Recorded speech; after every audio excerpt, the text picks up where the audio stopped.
So if this is the first time, let's say you stumble on this video and you get inspired to do software engineering, right, because of this video, and then you get a job, you land a job, a remote job in anywhere, in Israel, in US, UK, you're going to pay tithes to this channel. Exactly. Or you should actually. Introduction fee, Yeah, right, you should. to support our ministry. You mentioned something about you work like with other people, like you're leading a team. So obviously there are people, I don't know, but there are people like they're young on the team and they're still like learning young? And we say young. You want to say young? I won't say young. Yeah. I'm not like maybe not young in age, okay, but young with saying. the software engineering experience, and that you're having to like guide them through and all of that. Like when you look at people, because it almost feels like a mentorship and stuff like that. Like, I don't know, like if they approach you, like I have a problem and all of that, are you a go and Google it, like or let's share your screen, let's see, like no, you shouldn't have done it this way and all of that, or what do you expect of like young like people? And so like it's always like between go and read this or let's look at it together. You know, like I said earlier, the best way to know things is to just do it. Just try to do it. Like you do it, it's not working, keep trying, right? Because there's some things that I see now and I just know what is wrong. So it's not like I have like everything in my head, but like I faced it over and over. So I just know that this is why this is happening. Yes. Right. Yeah. So like it's mostly between let's look at this together. But if I feel it's something that you should know by now, I just just read their documentation or something, because that's also another way to learn. So like, let's say you are using a tool. For example, we use React at work. React is like a front-end framework that you can use for like front-end engineering. Okay. Right. So if you're having an issue with React, you could just go to the React like documentation website and just try to read through, and most likely you find where you're looking for. There are also places you can check for solutions. You can check Stack Overflow. You can use AI. Right? You can use AI and just access the like AI clients that you use, that you know of rather. And just get the solution. But be careful with AI, because you may think AI is always right, but like most times, not most times, but sometimes the AI could be wrong too. So that's interesting. So, okay. I guess I want to ask, like, now that you've done it for 5 years, right? Yeah. So some people can argue that you're still young, you're still in your 8 days, nice. That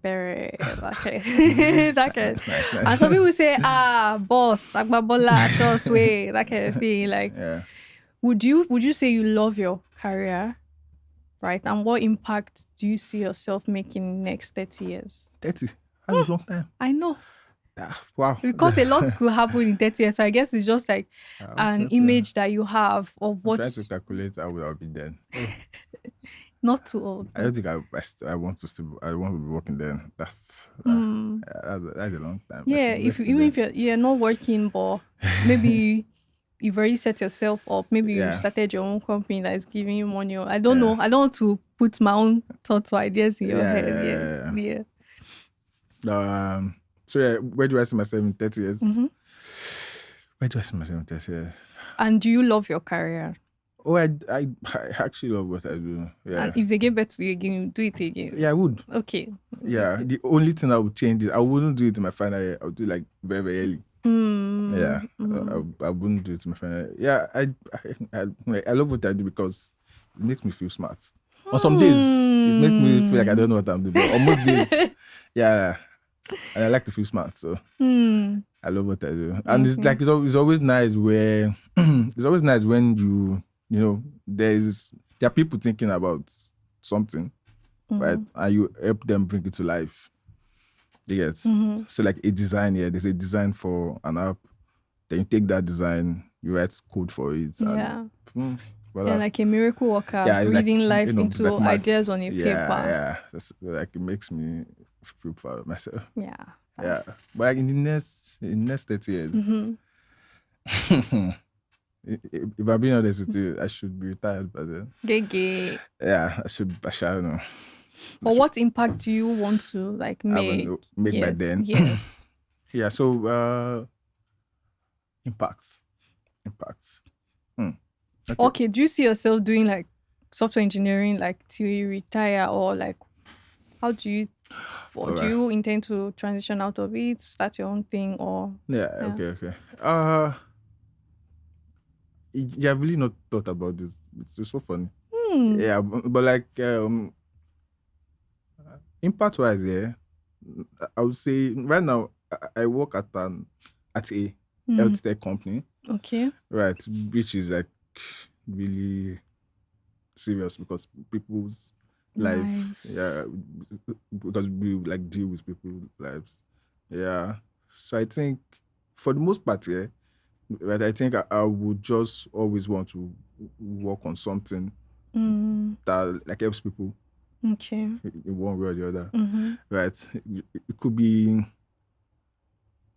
anything, yeah. But just something that makes people like something as impacting people's lives positively. Make people like easier or like help people solve a particular pain point that they're having. Right. And I think I will stay in tech till I retire. Okay. Yeah, because they're like different, like, senior, principal, staff, principal, like just like that, basically. Okay. So yeah. Okay. I was even going to ask you what are the growth prospects in tech. Oh yeah. So like maybe I don't know what they call them. Maybe I'm starting as an analyst, or I don't know. Yeah. Analyst is quite finance, but I don't know what. Okay, engineer. Yeah. Junior engineer, senior engineer. Like, what are the growth prospects for a software engineer in like a standard company? Like from when you're starting and like the highest level you can get to. Yeah. Highest level, I guess. So there for different companies there, they have like you know that now. Yes. They have like different. Yes. No. But like for the most part, I think you start off as maybe an intern. Okay. Then a junior engineer. Okay. A mid-level engineer. Okay. A senior engineer. Then from when you become senior, right? That's the one about different companies having, right? So you could go from senior to an engineering manager, right? You could go from senior to which one comes first? But you could go from senior to a staff engineer. Staff engineer is like an engineer above senior. Okay. Right. Okay.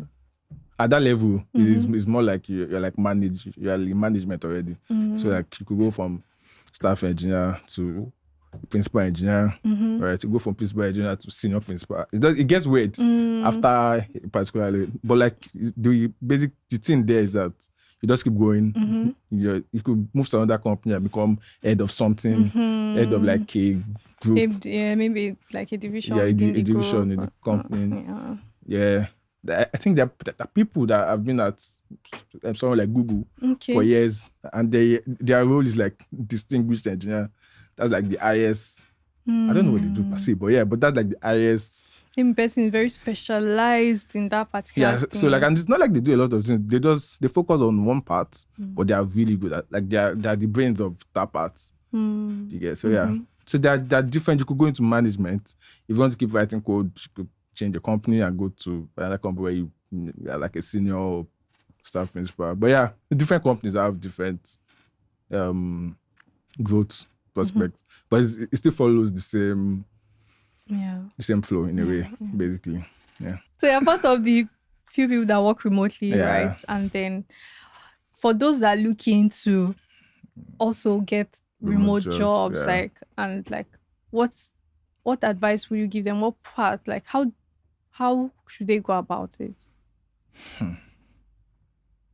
So yeah, you can work remotely for two types of company. Yeah, you can work remotely for a Nigerian company, and you can work remotely for a company that's not in Nigeria. Yeah, right. I would say if you're working remote, it depends on what you want. Yeah. So let's say both. Do you want to work for a Nigerian company, and do you want to work let's for? do both. Most Nigerian tech companies won't really give you full remote jobs, so you still have to come in on some days. Okay. Right, maybe twice or once in a week. Okay. Right. There's some Nigerian companies that do full remote too.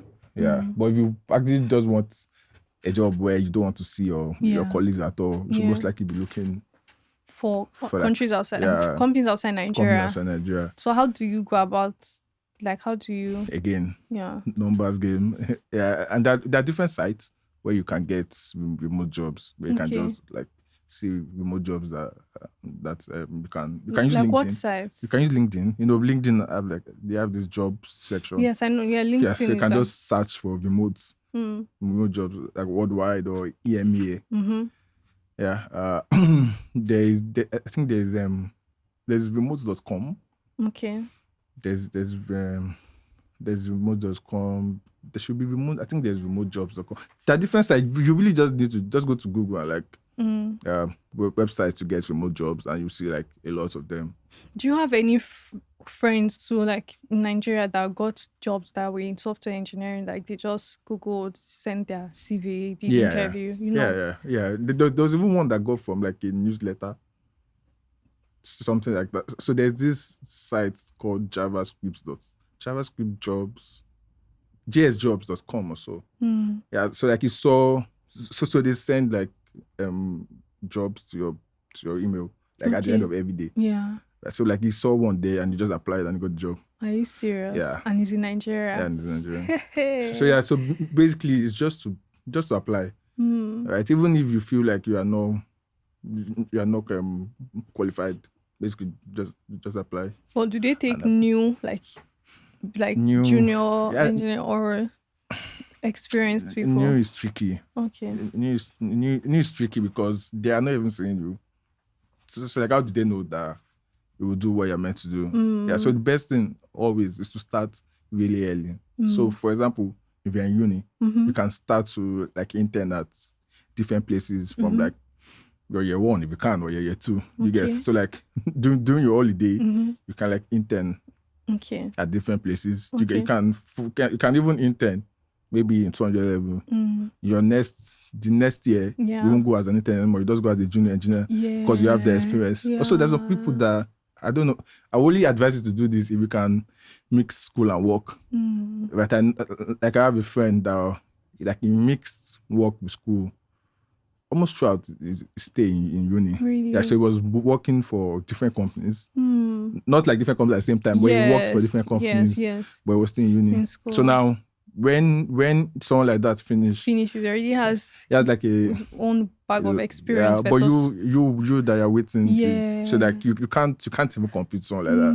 So it will be easier for someone like that to get a remote job because they'll see the years of experience. And they'll, okay, if we are not in the same country with him, he's still going to be able to do the tax and perform his tax. But someone that is just starting out, it may be hard. You may get, because nothing is possible in this world. But it may be hard to get slightly a job. So the best thing is to just get something in Nigeria. So just start with basically. I'm taking it in too because it makes sense. It literally makes sense. And for software engineering, that you can prove your skills. I think people have like, I don't know what they call it, portfolios where you put things you've done or you've built. I don't know. What do they call those like things? A website. Okay, you can have your own personal website. Okay. Something like that. Upcoming with Jennifer.com. And on the website, I will now have links to projects I've worked on. You just have like and then projects, they can check it. They can just say, this person has done this person, then they invite for an interview and you prove yourself in the interview. Yes. And you just get it. Okay.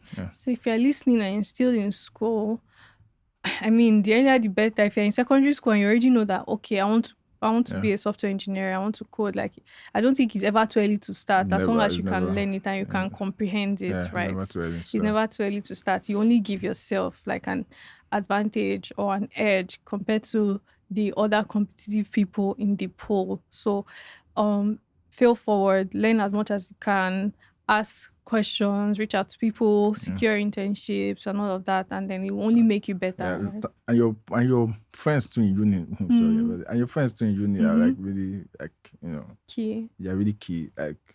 Like make friends with like minds, Okay. Like people that you guys want the same thing. You have the same goals. You're pursuing the same thing. Okay. Yeah, like I said earlier, I got 2 of my last jobs from just my friends.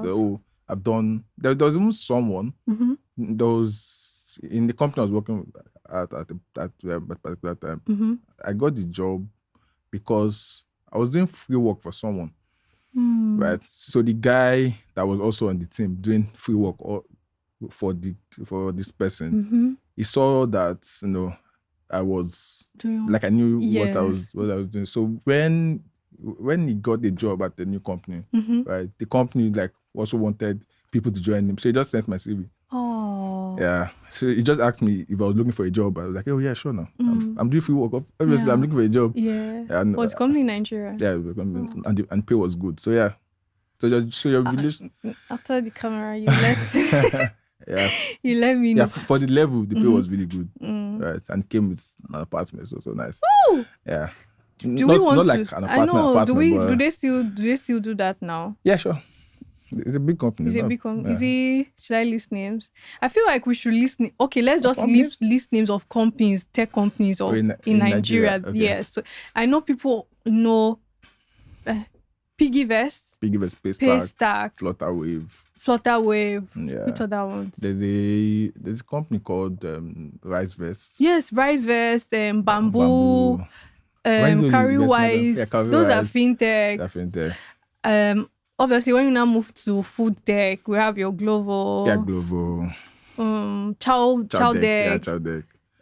Which other tech companies do we have? There's Mano. Yes, Mano. Yes. There's Mano. Yeah. There's a company that does like HR. Seamless HR. Yeah, the Seamless HR. Yes. The Speed does that too. Okay. Then lot of health tech. Do we have a health tech? I know there is one. Yeah, I know one health tech that I actually use a lot. Health Tracker. Okay, Health Tracker. Yeah, Health Tracker. Okay, you use Health Tracker? Yeah, I use them to like get really quick tests. Okay. So they just come to your house, they take your sample, and you get your test result online. Really, really nice. That's convenient. Yeah. I didn't know that. Yeah, it's really nice. It feels like an ad.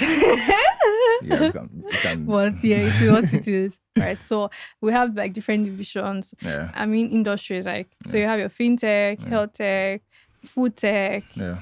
Which other tech? Do we have? Okay, obviously, then we have like the main ones like the Google, Microsoft, Facebook, Apple. Yes, and sometimes Shopify, LinkedIn. Yes. Just take your pick. Also, you know that looks normal companies here. They have like tech section, tech division. Yeah. So you could apply to that too. It's mostly easier to get jobs in places like that. Okay. I may be wrong, but I feel it's easier to get jobs in places like that than to get jobs in like tech, because there are a lot of people don't like apply to places like that. For example, let's say an oil company. Okay. Right. Yeah.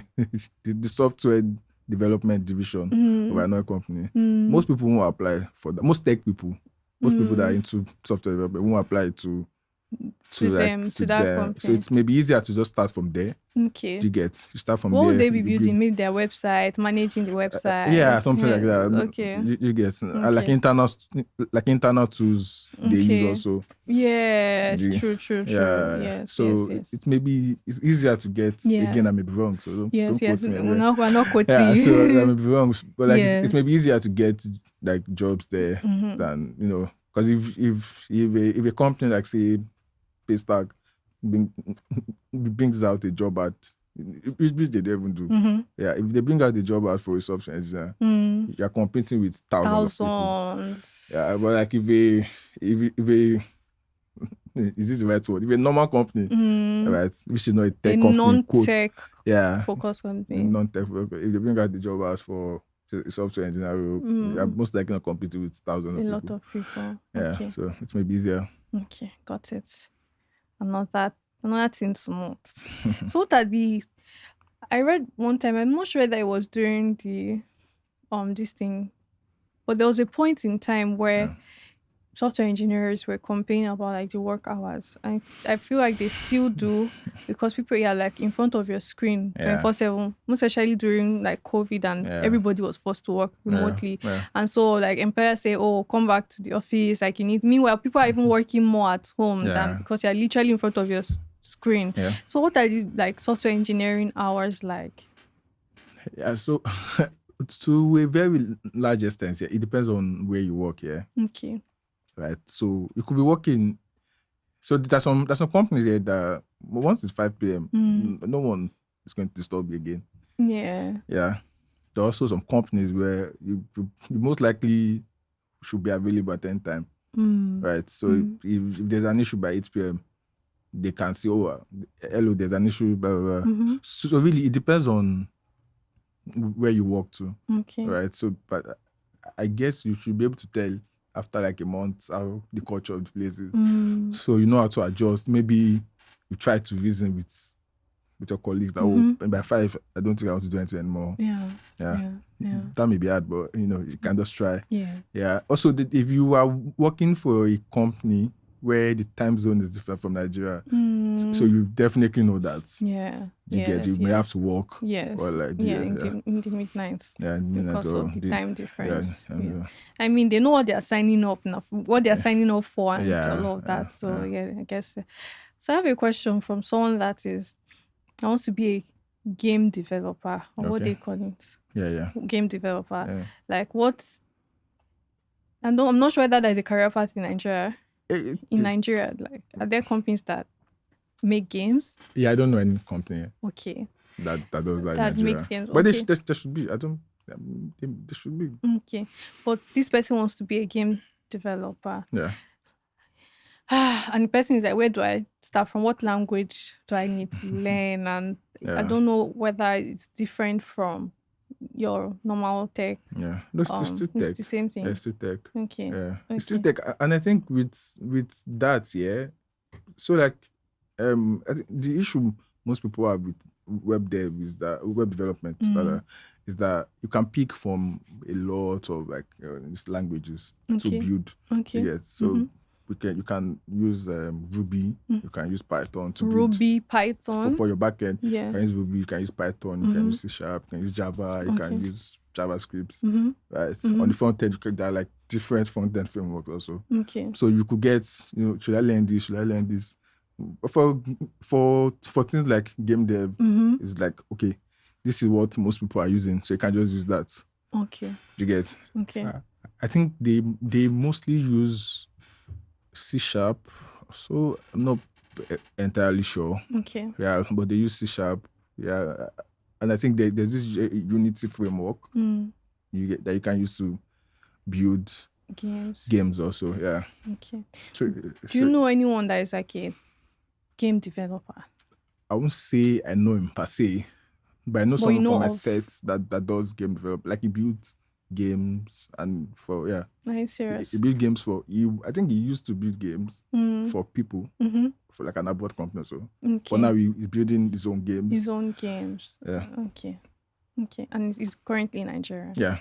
To my best knowledge, he should be in Nigeria. Yeah. I mean, I just ask to sort of, sometimes some things can feel foreign and abstract to some people. So like people are doing these things in Nigeria, outside Nigeria, for companies within Nigeria and outside Nigeria, right? So the world is your oyster, right, to play with. Yeah, and like another thing is we are lucky kind of in our generation, because you could go to Google and just how to become a game dev, and you see different. You could even see someone write about how we became a game developer, so you could just follow. There's close steps and all. So if you go to YouTube, I'm sure there are videos, a lot of videos on how to build games. Yeah. Okay. So. But in general, what resources come to mind, like you can recommend for people that want to start learning how to code? Like 3 resources that you can just search now and sign up to. Okay. So, since I do web development. Yes. Yeah. So I would say, so there are like 2 sites that I used when I was starting.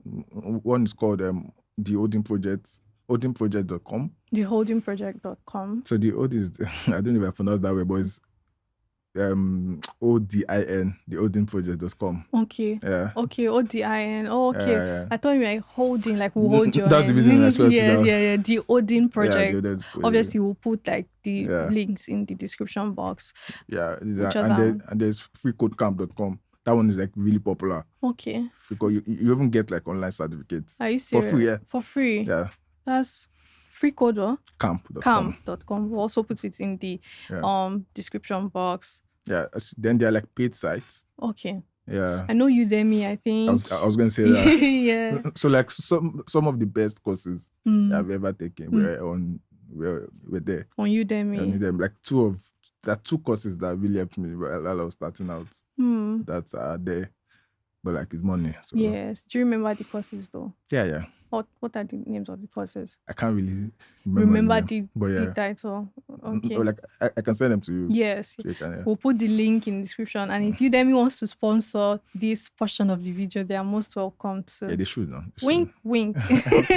Yeah. And there is also one that, but this was kind of pricey, like $39 per month or so. $39 per month. It's called frontendmasters.com. Okay. Frontendmasters.com. Okay. They have like, so the reason why I like Frontend Masters because so like you're learning from people at like Google, like you get Facebook. So like you get so like they're bringing their knowledge of building at scale. And you get so you can see how because like most of these frameworks like React now which we use at work it was built by some people as Facebook so like imagine someone from a place like that coming to show you how to do things so like there's they even have like courses where the creator of like a framework or a tool are the ones coming to teach the courses but like it's just a little bit pricey. For people living in Nigeria.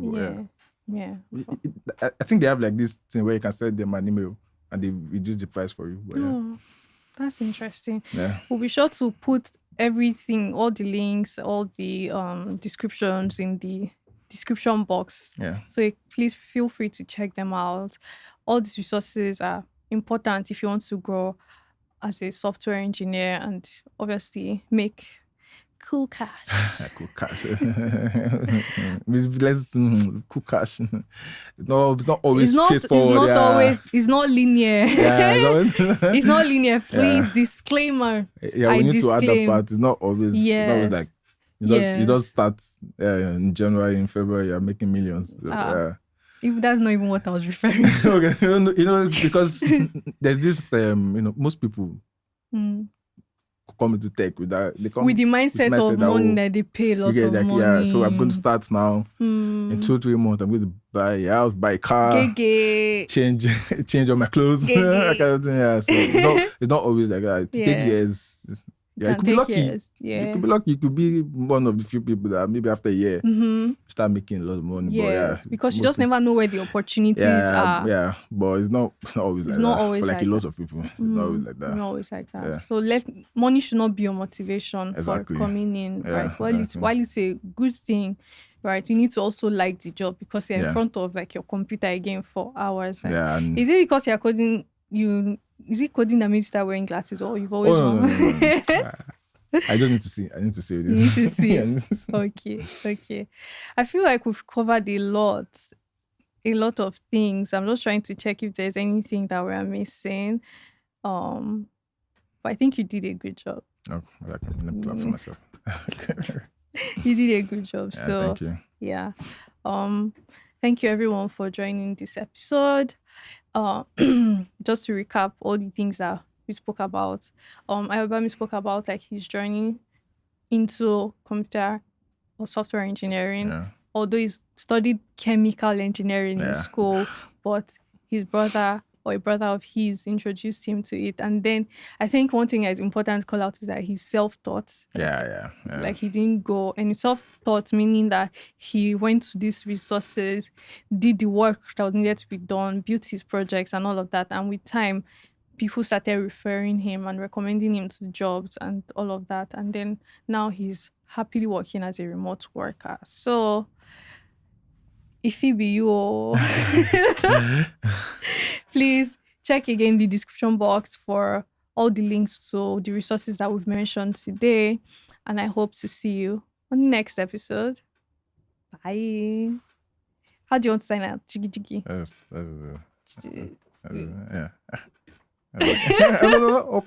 No. Thank you so much. Thank you.